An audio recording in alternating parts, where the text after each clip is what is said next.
Welcome to Here Where You Belong, your go-to podcast for exploring belonging with your host and belonging expert, Dia Irby. We are thrilled to have you join us. Together, we'll dive into the depths of what it means for each of us to find our own place in the world, whether it's within our communities, our relationships, or within ourselves. Today's episode is meant to inspire, uplift, and remind you that no matter where you are or where you're headed, you have a place where you truly belong. So grab a cozy spot and settle in. Welcome to Here Where You Belong.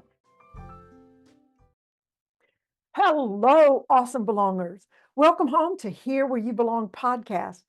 I have someone amazing for you to meet today who feels like her life growing up was something like Benjamin Button. And she has a lover's name. I'm Dia, your host. Get ready to be inspired and blessed. Let's welcome Cupid Hayes. Hey, Cupid. Hey, Dia. All right. Yes, Cupid. Here's a bit more about Cupid. She's the founder and CEO of Arrow Advising, a firm that empowers brands and individuals to be more authentic, maximizing profitability while maintaining relevance. She has spent a lifetime finding her place of belonging in the world, and she has over 30 years as a SAG-AFTRA actress. Now, we might need to explain that to some people, and is an award-winning casting director, helping others find their place in the world. Woo! She is offering, just for you, a 4-week brand refresh to prepare for 2025. Now, that sounds amazing. 2025 is around the corner. Welcome, Cupid, and anything you want to add to my description? Well, thank you so much for that lovely introduction. I want to add, to put it all plainly, I monetize your attraction. I pick out all those beautiful pieces inside of you and I help you show that to the world and monetize it. Well, that is nice because, there are so many amazing people walking around that if they could just get paid for being amazing, Yes, that would be wonderful. And you help me exactly. do that. Okay, all you amazing people out there, here is someone that can help you monetize your amazingness. Yes. Wonderful. So our show's about belonging, and you mentioned your life, sort of describing your life like Benjamin Button. Yes. So, yeah. I'd like to expound on that. Because So, not everybody, well, first of all, there might be somebody out there that doesn't know what that means. yes. So Benjamin Button is a film that was based on a short story by F. Scott Fitzgerald. And it's about a young man who ages backwards. He's actually born an infant, but he looks like he's 80 years old, and he ages backwards throughout his life. And the commonality that I have with that is that when this baby is found, he's actually brought to an old folks home, and that's where he's raised by elderly people. And so eventually all these people, of course, pass away, and he's now maybe 40 years old instead of being like 20 years old. And my life was very similar because I had the immense gift of being raised by my great grandmother and her father. And all of my closest relatives and all of my friends and my playmates were my great aunts and uncles and their children, who were my cousins, but they were like 30, 40 years older than I.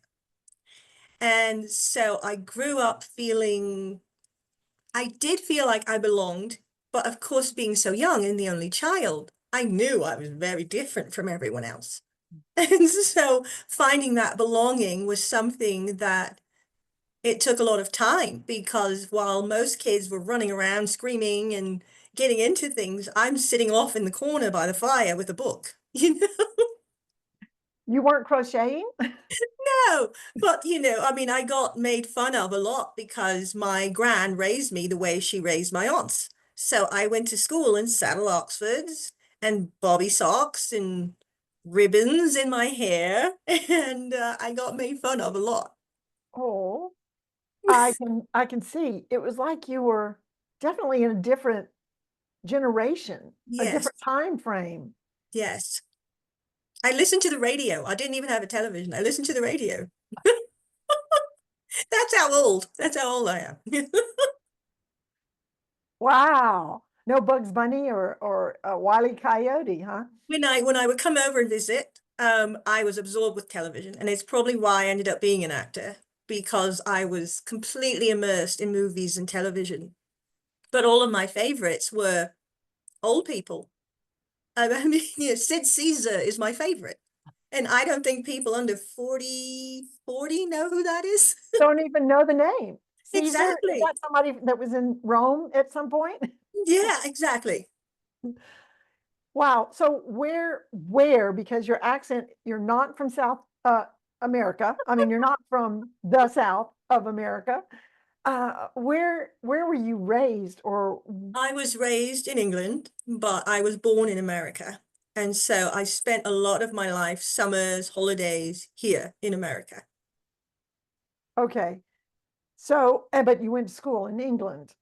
I went to primary school there, and then I did my high school years. I finished up my high school years in America. Okay. Um, how did you find belonging switching countries? Yeah, it was, again, I think it's a large reason why I became an actor, because I learned to change based on where I was. Play a And role. yes, it was playing a role. And I think as a minority coming to America, people are very shocked when I tell them I didn't know racism until I came to the United States. Because outside of the United States, I find, especially in England, it's about class. It's about region. It's about your family, your upbringing, what you do for a living. It's all about class. And here, that's not the case. And I learned the conditioning, and being on the outside looking in, I saw it all. I saw it in a way that most people don't. So I saw people being very inauthentic, and I saw people, I guess the word for it now is called code switching, where you sort of change your personality based on the racial group that you were in at the moment. And that's a new thing. That's a new thing. And I think there are a lot of people who do it. Historically, I think our parents, no matter our race, did it a lot. They'd be screaming at you one minute and the telephone would ring and they'd be like, hello, like everything's perfect. Or on the way to church, quit fighting with your, and you get out of the car. Hi. Exactly. Exactly. That's called code switching. And they call it code switching. Hmm. So it is not necessarily changing an accent, it's just totally changing your behavior. Yes. Changing your behavior, sometimes changing your accent, because of course I talk funny. And so, we would take road trips from Ohio to Arkansas. And, I walk in and ask, pardon me, sir, where's the loo? And they're like, gal, you ain't from around here. So as not to be held up, I would just have to change how I spoke, or, never really change my behavior. But it was always, oh, well, if I sound like this, then I'm treated differently. So it was a very interesting upbringing, because I've been here so long. People say, well, your accent, why do you still have your accent? And I think the way you learn language is how you sort of keep it. And it's definitely not what it was when I was there, because I'm a northerner. I don't speak the Queen's English, but I've had so much acting training that it's become more like a Burmese accent, actually. So all of your roles, did you keep your British accent or No, in most of the roles, I couldn't. because how many in America? Exactly. In America, how Unless you're many from Black English Jamaica, girls do we need? maybe Jamaica, maybe you Right. do that. Wow. So explain SAG and AFTRA. Those are they that those letters stand for. Yes. And so that stands for Screen Actors Guild and the American Federation of Television and Radio Artists. They merged about 12 years ago into what is now SAG-AFTRA. And so it is the largest union representing entertainers in the world. Hmm. How do you feel like, how do you find your place to belong in that environment? Well, the wonderful thing is that I was voted onto the board by my peers, and I was very, very active in the union. I guess I wouldn't say stupidly, but I joined the union during a strike. Innocently. Innocently. Innocently, I joined the union during the strike of 2000 in Chicago. And so Chicago is a very blue collar, hardworking labor, pro-labor town. And I was very proud to be active and be involved in the strike efforts and calling people on the phone. And I'm calling like celebrities on the phone, asking them to participate in the strike effort. And I always felt at home in that world because I had a place. I had something to do. I had a purpose, Ah, to stand for my fellow artist and to stand for all of those people that would get spat on. We would get spat on. Um, and actors have always sort of had a bad name, and especially now, I think the industry has shifted again their brand. They've failed their brand. And mhm. the expectations that Americans and people all over the world have of Hollywood has completely changed. And it's very sad and disappointing to me. Mm, mm. Um, well, the part of how you were able to feel like you belonged was because of your focus on other people, I think. Yes, You were serving. So you weren't trying to get in there and feel like you belonged because you wanted to belong. right. It was because you wanted to contribute and raise other people up, which is a very good principle for any time you're wanting to belong to anything, right? Yes. And I think people struggling to belong need to know that they deserve to belong. Mm, mm, Everyone has something to offer. And that was the amazing thing about participating in the union, because there were many times where I thought, well, I'm not famous. Well, who's going to listen to me? What do I have to say? Why does my opinion matter? And it does, because you have it. I don't think there's a saying that God doesn't make junk, mm. and he makes no mistakes. And so by virtue of existing, you deserve to be here, or else you wouldn't be here. And that's how I feel about it. And so everyone on this planet, your job is to shine that light. A friend of mine, Del Close, he was the inventor of short form improv. He's the reason that Saturday Night Live exists. He would always say, there's a light inside of you, burn it out.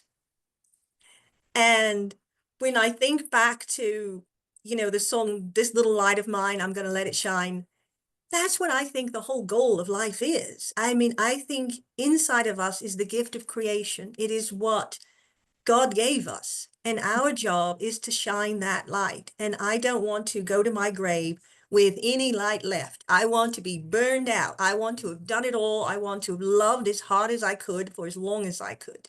And I think most people should. I think everyone should strive for that. If you are burning your light as bright as you can, it doesn't make other people's lights not burn bright. No, not at And all.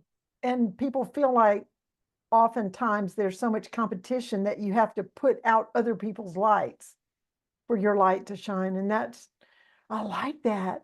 Burn Yeah, out your light. In burn other it words, out. give it 110% while you're here. Yeah. And we are made to be creative because we're made in God's image, who was the ultimate creator. Yes. And if you know your brand, you know who you are and your identity, then there is no competition. Well, There, there's no one only else one can be you. you. There isn't another you. That's right. And a lot of people, we're really glad that there's only one of them. Yes. But no, that's so true. You can't.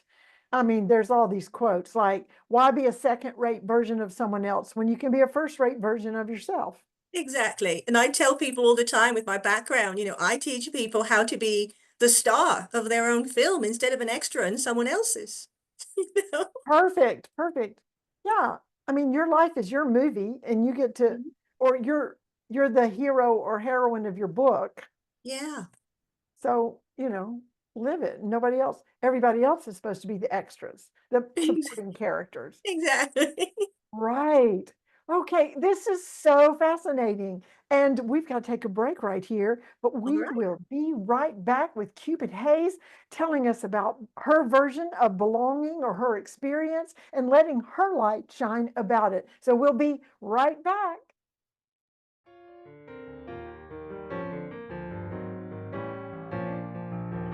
Hey there! Isn't my guest amazing? So glad you joined us today. In this world that often feels disconnected, building community and fostering belonging are essential. That's why I created this podcast to bring inspiring people to you, to encourage you to create that sense of belonging and community, no matter where you are. If you're being blessed by my guest, and we have some more, like, subscribe, and share this podcast. You know who needs to hear this. Stay connected, stay true to yourself, and always remember you belong. Now, back to our amazing guest.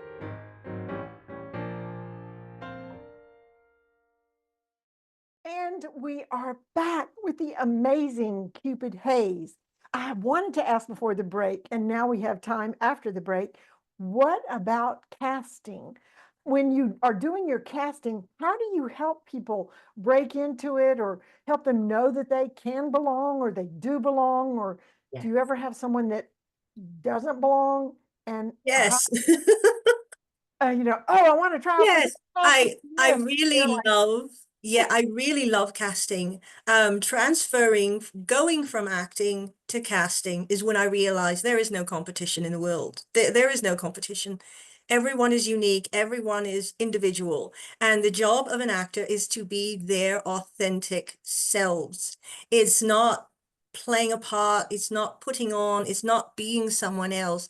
It's showing how you as an individual would react and respond in that situation under those circumstances. That is the job of an actor. And so, of course, I would have thousands of actors come to me completely nervous and terrified out of their minds. And they're coming in and they're handing me their headshot and they're literally shaking. And all of my auditions would turn into workshops because, I would just be honest with people and say, I want you to win. I don't want to have to see 300 more other people. I want you to be your best. And I want to see who you are, not who you think you need to be for me, because the next job I get may be perfect for you. The next role I'm asked to cast may be perfect for you, but I won't know that if I don't know who you are. wow. You know, the principle of belonging, the Yeah. foundational principle of belonging is to start with belonging to yourself. Yes. And I can see how people would feel like they would struggle with belonging to themselves because they felt like they had to be something or someone Yes. to get the job. Yes. Exactly. And And I see how you would turn it into a workshop. yes. And I loved it. I mean, I really love it. I love casting. And so now I cast regular people into their own lives. And so I've translated that into my business because I'm all about, well, what is your type? Well, what do people say about you? What do you say about yourself? What do you think about yourself? How do you want people to feel when they interact with you? What do you think people see when you walk into a room? Do you know that you don't make eye contact? And it's pulling out those things, it's saying those things that everyone wishes someone would say. Like if my slip's hanging, I would hope someone would tell me, you know? If I had spinach on my Yeah, soup, exactly. You want someone to tell you. right? And so I create a safe space in which I can sit down, I can see you, and I can tell you what I honestly see. and you tell me, well, do you agree with that? Is that what you were going for? Were you wanting something else? And so I started doing that with actors, and it's translated into people I come across in daily life. And it's been so beautiful because I've witnessed some amazing transformations with people. Mm. I am sure when you take the fear factor away, Yes, I think that's the very first step. People have to stop being afraid yes, of being who they are. exactly.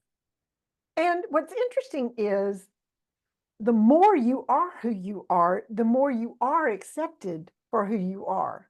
Yes, You don't have to put on this other role to be accepted by people. And I think it's the inauthenticity that triggers people to reject people. yes, yes, because it comes across as inauthentic, as fake, as, Hello. you're trying to sell me something, you know? Yes, yes. And they don't feel like that person is even telling the truth or being Yes, real. You yes, know, just be who you are, and nobody's going to compare you to anybody else because there's nobody else. exactly. Well, other people might, but you shouldn't. Right. Exactly. And with the salespeople I work with, the first thing I say is sales is service. Everyone on this planet is in the business of serving, or else why leave the house? I mean, really, it's all about serving. No matter what you're selling, you're really serving someone. You're giving them an experience. You're feeding them. You're clothing them. You're putting a roof over their head. You are providing a service to someone. And people need to know how important they are in everyone's journey. Right. And that gives them that sense of belonging. You're helping people reach their goals, whatever that is: Yes. food, clothing, shelter, community, Yeah. whatever. A question I like to ask on the Yeah. second half is, what do you consider is your greatest accomplishment? And I found this interesting that you have had the opportunity to love. Yeah. You want to talk more about that? Yeah. People think it's funny that my name is Cupid, and the older I get, the more I realize it's so fitting because I have the biggest heart. I wear my heart on my sleeve. I love fearlessly. And the greatest accomplishment in my life is to have had this ability to love wholeheartedly and hard and fearlessly, and to have been loved in return. Like I said, my life was like Benjamin Button. I've lost more people than I currently have. And most of my memories are shared with people that are no longer on this planet. And although it seems sad, I think of all of them, the opportunity to have loved and to have known all of them was the greatest accomplishment of my life. Wow. And people at the end of their lives Mm-hmm. understand more what really is valuable. Yeah. They're not seeking after collecting things or Yeah. getting ahead of someone. They understand that belonging and loving are the treasures of being alive. So, wow, that was, and your name, I mean, My dad was a huge fan of Sam Cooke, and he gave me that name. I'm named after the song. And I hated it actually growing up. And my mom would actually send me to school on Valentine's Day with wings, and no, yeah, and I talk I would about get feeling these like you stand out and don't belong. Oh, exactly, especially with a name like that. oh, Um, yeah, but did you I have a put bow and into it. arrow? Oh yes, and people ask me, all the time. And for a long time, for many years, I actually kept a bow and arrow in the boot of my car, just to be like, well, actually, it's out there.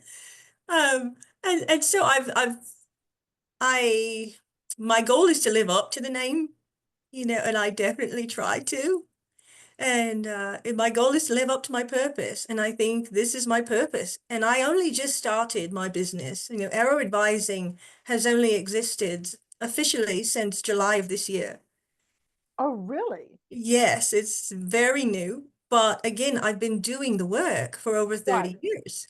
right. And so now it's transitioning and offering something more. I've made money for a lot of companies, a lot of individuals, and now it's time to do for me, Oh, really? while still serving everyone else. And Right. you asked about accomplishments, and I'm sure a lot of people will hear this and say, oh, well, you were in Hollywood and you did television and you were in movies and you met all these people. And that was an accomplishment. It was something that I set out to do. And I did it and I accomplished that dream. And my dream was not to be famous. My dream was to work, and I got to work and I got to meet so many amazing people. And it taught me to be very careful what you wish for and what you pray for, because you must be specific. As a little girl, my dream was to be in a movie directed by George Cukor with Cary Grant. Of I course. had, yes, Yeah, I those were the movies actually, that you were watching. yes, I actually had that dream 2 days before leaving Hollywood. It was so vivid. I was in this scene with Cary Grant, and he was so real to me. It was like I could touch him. And we ran out of the bus, and I had to jump and land on a pile of mattresses. And George Cukor says, cut. And I look up. I'm like, oh my God, it's George Cukor. And then I wake up Oh, and I say, well, thank you, God. That's the only way it could have happened, since they're both gone. But thank you for giving me my wish. And then it's like, I realized I should have been more specific with everything else, well, it was a movie that you got to watch, and Yeah, it was a private showing for just you. So yeah, there. it was just for me. Well, what really, bottom line, makes you feel like you belong? I think my belonging, because of your questions and having to fill out the questionnaire for this interview, it made me realize my sense of belonging really comes from my faith. And I didn't realize how much until I answered that question. I grew up in the church. I haven't given it much thought.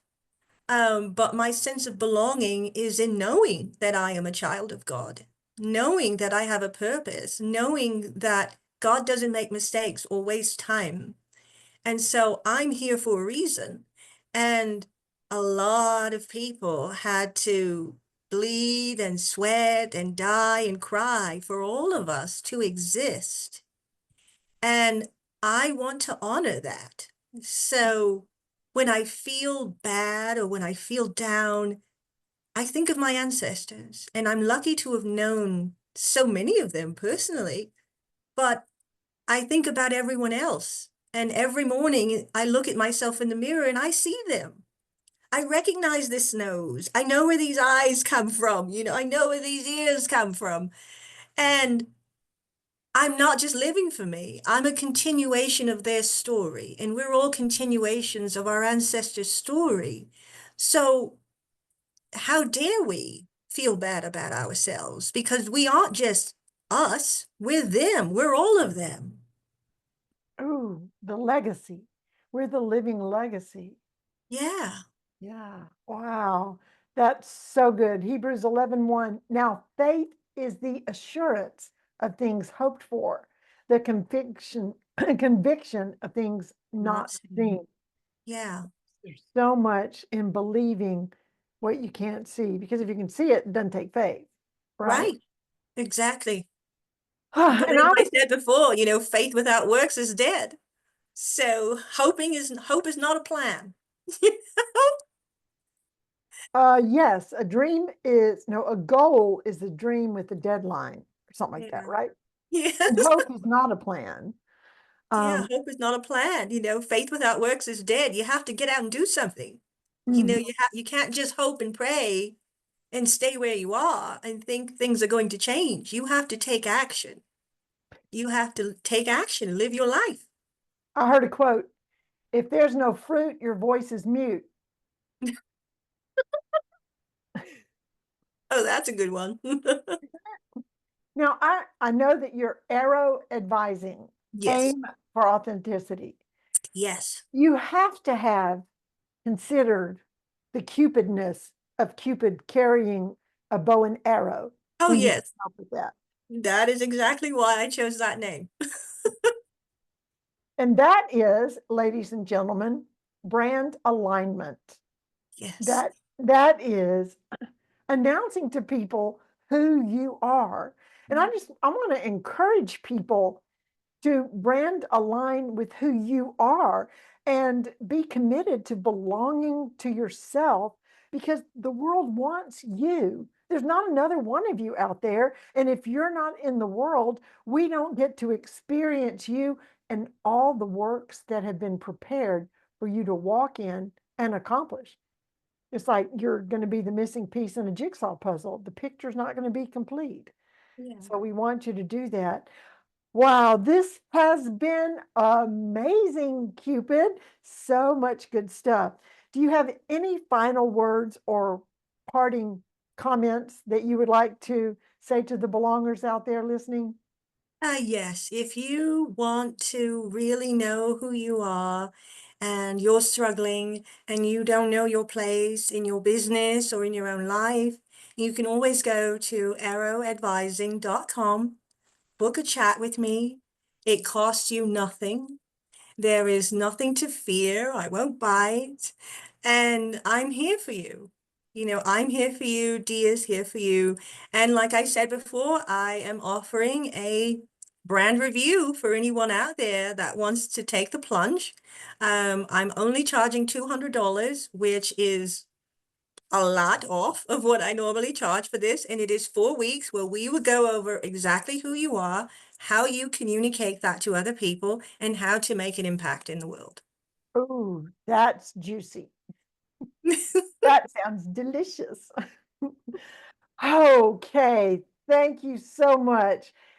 I want to remind my belongers out there to stay connected, stay true to yourself, and always remember that you belong.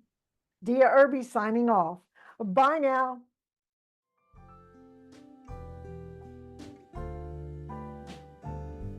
Thanks for tuning in to Hear Where You Belong. We hope today's episode has inspired you to embrace the beauty of belonging in your own life. Remember, no matter where you are or where you're headed, you have a place where you truly belong. Join us again next time for more insightful conversations and heartwarming stories. Until then, stay connected, stay true to yourself, and always remember that you belong.